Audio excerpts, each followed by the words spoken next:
Hey guys, it's Hayden, and today I want to look at the 1/18th scale of the Nissan R390 GT1 number 23 that raced in the 24 Hours of Le Mans in 1997. And this one is, in case you don't know, it is in the black and red livery. And I did a little bit of research and found out that this is one of the 3 vehicles that managed to finish the race. And actually, the 1997 they got better results. They had a third and a fifth, I believe. So the first year for most teams for like to race a Le Mans race is very challenging, and basically the year to gain experience and find out troubleshoot issues and whatnot. And it's very interesting in terms of diecast models because you want to look at the history and how they did in a race. The Autoart signature line usually packages its products like this, and the bonnet and hood is out there, and the body is right here. It has a very fantastic manual which highlights all the nitty-gritty things on this particular model. And this one has 638 parts. You might want to take a look if you have one. It's very interesting. And I guess let's sort of assemble it. So just before I put on the front cover and hood, I want to show how it looks from basically in the pits.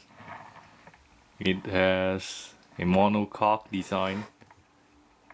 It has push rod suspensions, pretty much a lot of air ducts channeling underneath the body to cool the braking systems and whatnot. The door works very nice.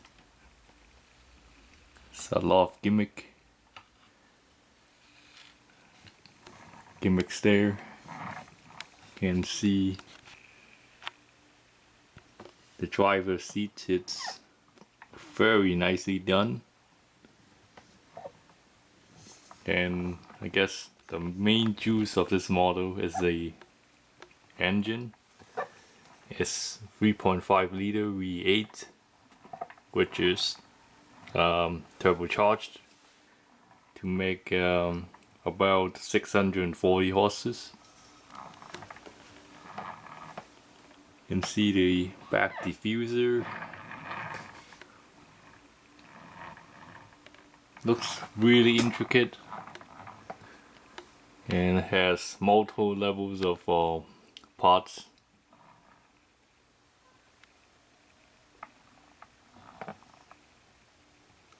They didn't spare any expenses when they made this. In terms of gimmick, I do want to see if it works, like the suspension, but doesn't matter because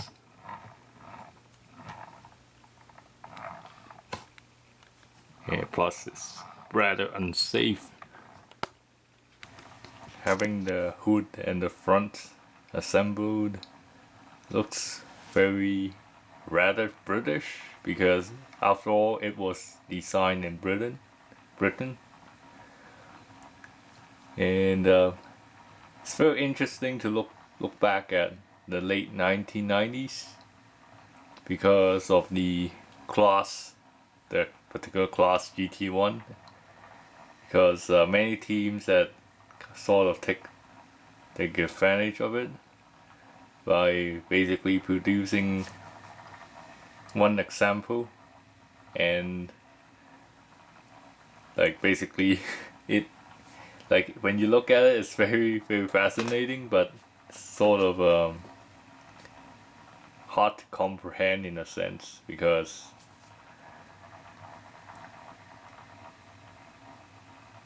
how? So with the hood and the back and the front end assembled, looks very impressive.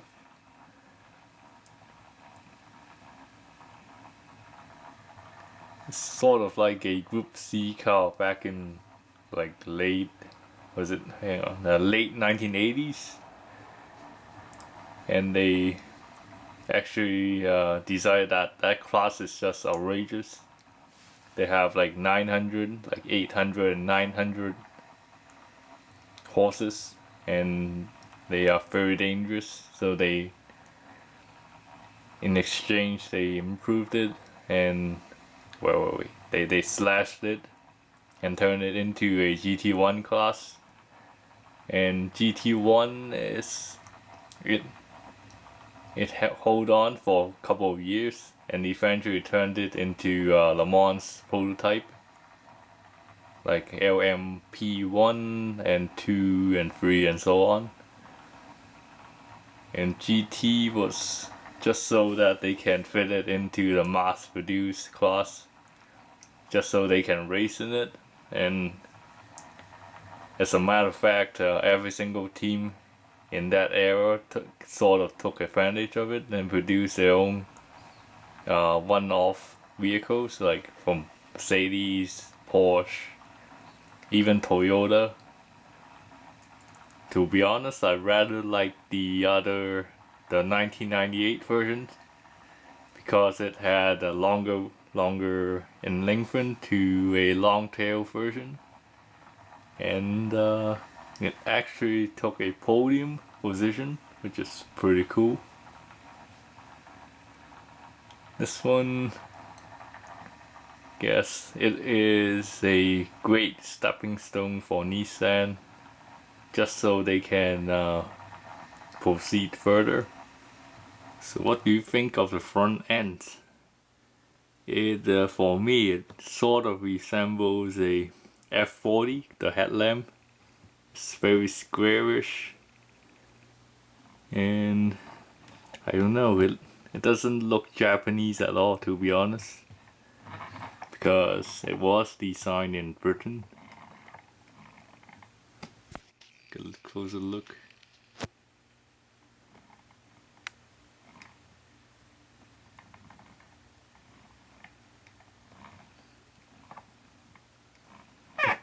I really like how the pots fit. They're very precise.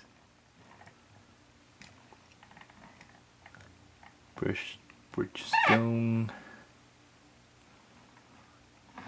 Oh. So the wheel nut, just so they distinguish left and right, I guess.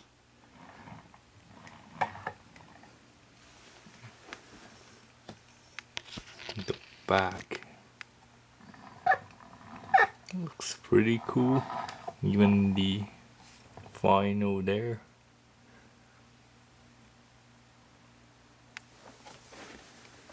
Clarion livery. So those are the driver's name. Kageyama, Komas, and Hoshino.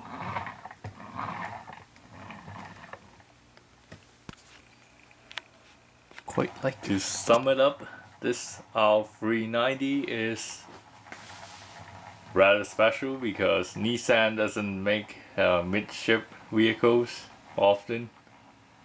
Like most of the time it will end up in the front. That's how they do it. Okay. And it's winning a race, the most important part of automotive racing. Well, I really don't think so.